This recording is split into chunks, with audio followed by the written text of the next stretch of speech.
Hello friends, welcome to my Envo geography UPSC channel. आज मैं आपको जियोमॉर्फिक प्रोसेस पढ़ाने जा रही हूँ, जिसके अंदर हम लैंडफॉर्म के सारे वो एजेंट्स पढ़ेंगे कि किस तरीके से लैंडफॉर्म एक्चुअली प्रोसेस करता है। तो चलिए, without any time wasting, let's start with the geomorphic process. आप यहाँ जानते हैं कि जो हमारी अर्थ की क्रस्ट होती है, जो ऊपर की लेयर होती है, क्रस्ट मीन्स अपर लेयर। जो अपर लेयर होती है हमारी अर्थ की, वो कभी भी स्टैटिक नहीं रहती है। स्टैटिक नहीं रहती है मतलब कि वो हमेशा किसी ना किसी तरीके में मूवमेंट करती रहती है। जैसे कि आप देख सकते हैं हमारी अर्थ की क्रस्ट पे हमें माउंटेन, वैलीज, प्लेन, प्लेट्यूज और माउंटेन में डिफरेंस होता है। माउंटेन्स आपके न्यूली फॉर्म्ड होते हैं और प्लेट्यूज आपका वोल्केनो से फॉर्म होता है। तो ये सारी चीज़ें हमें अर्थ सरफेस पे देखने को मिलती है, जो टाइम टू टाइम चेंज भी होती रहती है। तो ये तो हमने जान लिया कि अर्थ क्रस्ट होता क्या है, और एक्चुअली में जियोमॉर्फिक प्रोसेस हमारी इसी अर्थ क्रस्ट पे वर्क करती है। तो चलिए हम वो फोर्स जानते हैं कि कौन से फोर्स से हमारे अर्थ के ऊपर वर्क होता है।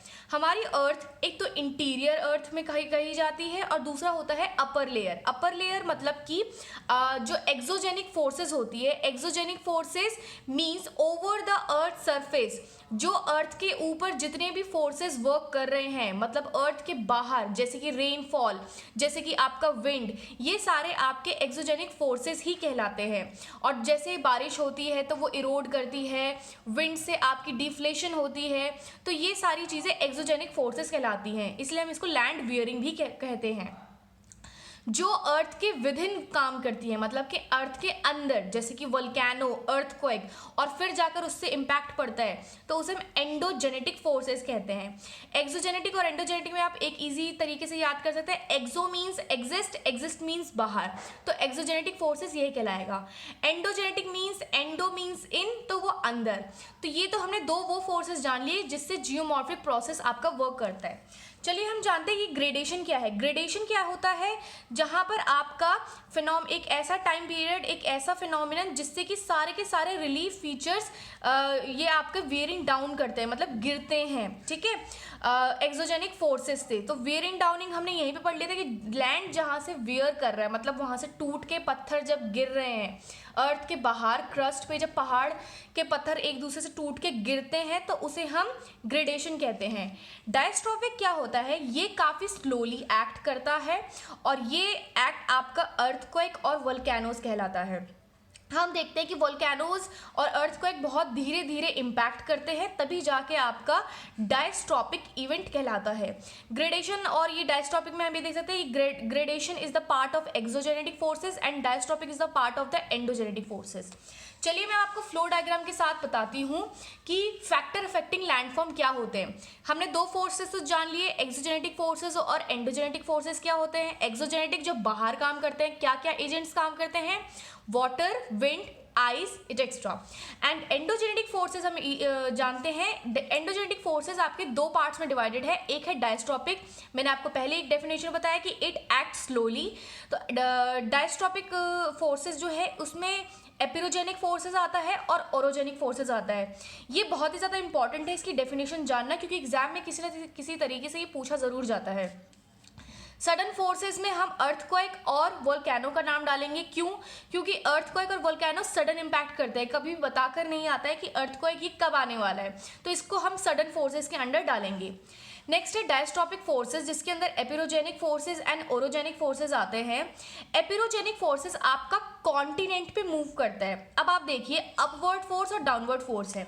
फॉर एग्जाम्पल, आपकी ये दो माउंटेन है, ये दो माउंटेन जब एक दूसरे के पास आती है तो ये ऊपर ऐसे उठती है, तो इसे अपवर्ड मूवमेंट कहते हैं। और जब ये एक दूसरे के पास आती है, अगर वो नीचे की तरफ जा रही है, सबडक्शन हो रही है, तो उसे हम डाउनवर्ड फोर्स कहते हैं।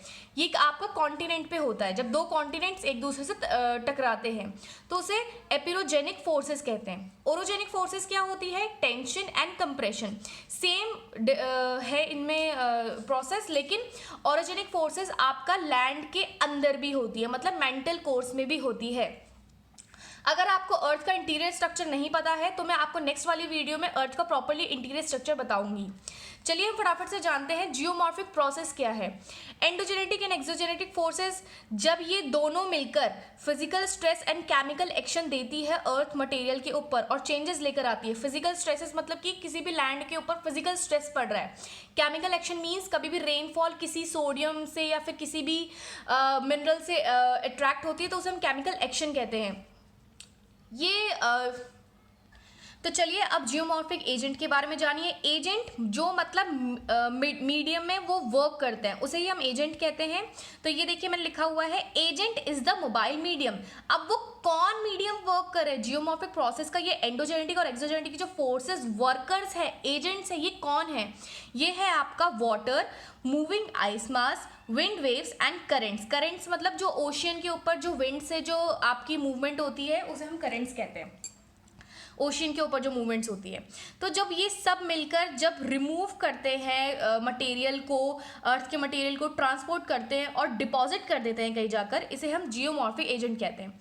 ग्रेविटी तो हम सब जानते ही हैं कि अगर ग्रेविटी नहीं होती तो कोई भी चीज़ नीचे नहीं गिरती, और नहीं कुछ गिरता तो ना वहाँ पर डेपोजिशन होता, ना कोई भी चीज़ मूव हो पाती, और ना ही किसी तरीके का इरोजन होता।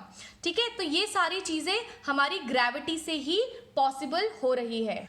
अब देखिए एंडोजेनेटिक फोर्सेस को हम जनरली पढ़ते हैं। ये फोर्सेस जनरेट कैसे होती है? ये हम सब जानते हैं कि हमारी अर्थ जो है ये रोटेट करती है, तो रोटेशनल अर्थ से, टाइडल फ्रिक्शन से एंड रेडियो एक्टिविटी से जो हमारी अर्थ के अंदर से निकलती है। टाइडल फ्रिक्शन मतलब कि जब मून एंड सन हमारी अर्थ को अपनी ओर अट्रैक्ट करते हैं उसे हम टाइडल फ्रिक्शन कहते हैं। ठीक है, तो और दूसरा हीट जो ओरिजिन होती है हमारे अर्थ से उसे हम एंडोजेनिक फोर्सेस कहते हैं। ओके, डायस्ट्रोफिज्म हमने पढ़ा ही था कि ये कितना स्लोली एक्ट करता है और वोल्केनो और अर्थक्वेक होते हैं। हम अब ओरोजेनिक और एपिरोजेनिक प्रोसेस के बारे में पढ़ते हैं। ओरोजेनिक प्रोसेस क्या है? ओरोजेनिक प्रोसेस का मतलब है कि जब आपका माउंटेन एक दूसरे से ऐसे मर्ज होकर, मतलब एक लैंड और दूसरा लैंड ऐसे मर्ज हो रहा है और ऐसे ऊपर की तरफ आ रहा है, उसे हम सीवियर फोल्डिंग कहते हैं। ये कैसे होता है? जब प्लेट टेक्टोनिक मूवमेंट होती है, जब वोल्केनिक एक्टिविटीज़ होती है हमारे, जब ये दोनों चीज़ें होती है तभी आपका माउंटेन फॉर्म करता है। नेक्स्ट हम पढ़ते हैं यहाँ पर कि ये ओरोजेनिक प्रोसेस से क्या होता है, हमारी एक हाई एलिवेशन माउंटेन फॉर्म होती है। ठीक है, अब माउंटेन ऊपर आएगी तो हम ये जानते हैं कि वहाँ माउंटेनियस एरिया में टेम्परेचर कम ही होता है, ठंड ज़्यादा ही रहती है वहाँ पर, तो इसीलिए यहाँ पर अर्थ का एल्बीडो भी बनता है। एल्बीडो मतलब कि यहाँ पर हमारी अर्थ से सन की रिफ्लेक्शन होकर वापस सन के पास जाती है, तो उसे हम अर्थ एल्बीडो कहते हैं। अब देखिए ओरोजेनिक प्रोसेस के बारे में हमने जान लिया, एपिरोजेनिक प्रोसेस के बारे में जानते हैं। एपिरोजेनिक प्रोसेस जो है ये सिर्फ और सिर्फ कॉन्टिनेंटल स्केल पे ही वर्क करता है और ओशियन बेसिन पे करता है। ओरोजेनिक प्रोसेस आपका अर्थ के अंदर भी कर रहा था क्योंकि वोल्केनो हमारे अर्थ के अंदर से ही इमर्ज होती है। एपिरोजेनिक प्रोसेस आपका ओशियन बेसिन पे देखने को मिलता है और कॉन्टिनेंटल स्केल पे देखने को मिलता है, और ये सिर्फ टेक्टोनिक डिफॉर्मेशन की वजह से होता है, और यहाँ पर हम वोल्केनिक एक्टिविटीज़ की वजह से भी ओरोजेनिक प्रोसेस होते हुए देख रहे थे। अच्छा, अब यहाँ पर आप देखिए और क्या क्या प्रोसेस होते हैं। अर्थक्वेक भी होती है जिससे हमारे माइनर मूवमेंट्स होते हैं। प्लेट टेक्टोनिक होती है जिससे हमारी हॉरिजॉन्टल मूवमेंट होती है। Horizontal movement means like this, okay, सीधा ऐसे जा रहे हैं। अच्छा, अब हम जानते हैं, यहाँ पे मैंने एक लाइन लिखी है, ये सारे जितने भी प्रोसेस है इसकी वजह से एक प्रेशर क्रिएट होता है लैंड के ऊपर, एक वॉल्यूम आता है, एक डेंसिटी आती है और टेम्परेचर में चेंजेस आता है। तो जब ये सारी चीज़ें होती है PVT, तो एक रॉक चेंज होकर जब दूसरे रॉक पे फॉर्म होती है तो उसे हम मेटामॉर्फिज्म ऑफ रॉक कहते हैं। नेक्स्ट अब आप देखिए मैंने डायग्राम के थ्रू समझाया है कि ये एक कॉन्टिनेंट है, ये एक कॉन्टिनेंट है। जब एक दूसरे के पास ये आकर कन्वर्ज हो रहे हैं, मिल रहे हैं, तो एक रॉक उसके ऊपर ना चढ़ते हुए या एक दूसरे के उससे ना टकराते हुए ये नीचे जा रही है, मीन्स सबडक्शन हो रहा है। ओके, तो ये सबडक्शन ओरोजेनी है। नेक्स्ट देखिए एक दूसरा है कि एक कॉन्टिनेंट दूसरे कॉन्टिनेंट से जब मर्ज हो रहा है तो ये ऊपर की तरफ अप फोल्ड कर रही है, तो इसे हम क्या कहते हैं, कॉन्ट्रैक्शन फार फील्ड स्ट्रेस, तो ये स्ट्रेस दे रहा है। नेक्स्ट आप देखिए कि एपिरोजेनिक का मैंने एग्जांपल लिया है हमारा मिड ओशियनिक रिज के ऊपर जो हमारे अटलांटिक ओशन में देखने को मिलता है। तो जब ये इस तरीके से बनता है तो ये आपकी एक मिड ओशियन रिज फॉर्म करती है। ग्रेविटेशनल प्रोसेस, तो yes we know all about the gravity. Gravitational process यही है कि एक जो पर यूनिट एरिया पे जो स्ट्रेस पड़ रहा है, जो आपका स्लोप के नीचे सारे के सारे इंपॉर्टेंट फोर्सेस का यूज़ करते हुए सारे पुलिंग डाउन कर रहे हैं, पुशिंग स्ट्रेस कर रहे हैं, तो उसे हम ग्रेविटेशनल प्रोसेस कहते हैं। एंडोजेनेटिक फोर्सेस हमारा क्लियर हो गया है। अब देखिए एक्सोजेनेटिक फोर्सेस जो हमारा बाहर होता है, ठीक है, और वो सारे के सारे मतलब वेस्ट कर देता है। अगर कोई भी रॉक बाहर है, बार बार उस पर इरोजन हो रही है, डेपोजिशन हो रहा है, तो जाहिर सी बात है वहाँ पे मास वेस्टिंग होगी। तो weathering, mass movement, erosion and transport में ये सब एक्सोजेनेटिक फोर्सेस के अंदर आता है। मैं आपको एक्सोजेनेटिक फोर्सेस में ये जो वेदरिंग एंड मास मूवमेंट है एंड इरोजन एंड ट्रांसपोर्ट है, ये मैं आपको नेक्स्ट वीडियो में अच्छे से पढ़ाऊंगी, क्योंकि एक अलग से टॉपिक भी है और प्लस वीडियो में ज़्यादा लंबी नहीं करना चाहती हूँ। तो एक्सोजेनेटिक फोर्सेस हमने ये पढ़ लिया कि इसमें क्या क्या आते हैं, वेदरिंग एंड मास मूवमेंट, ये हम अपनी नेक्स्ट वीडियो में पढ़ेंगे। Please like and subscribe my video and आगे की वीडियो जानने के लिए जल्दी से आप बेल आइकन पे भी प्रेस कर दीजिए। Thank you.